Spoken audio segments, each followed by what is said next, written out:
উনি যেভাবে ভুলভাল ইংরেজি এবং শব্দ উচ্চারণ করছিলেন, পাশ থেকে মাননীয় আইনজীবী তথা সাংসদ সেটাকে, কল্যাণ ব্যানার্জি সেটাকে সংশোধন করছিলেন।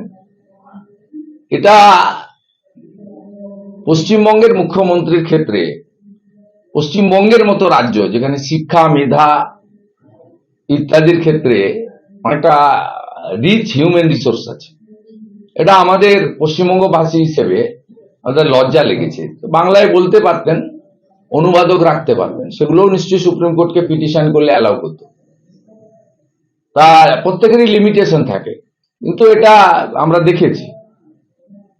মূলত উনি বা উনারা প্রথম দিন থেকে দুটো কাজ করার জন্যই এই মরিয়া চেষ্টা করছেন। একটা হচ্ছে এসআইআর কে ভণ্ডুল করা, 2 বছরের কাজ 2 মাসে কেন, ইত্যাদি ইত্যাদি। দ্বিতীয় হচ্ছে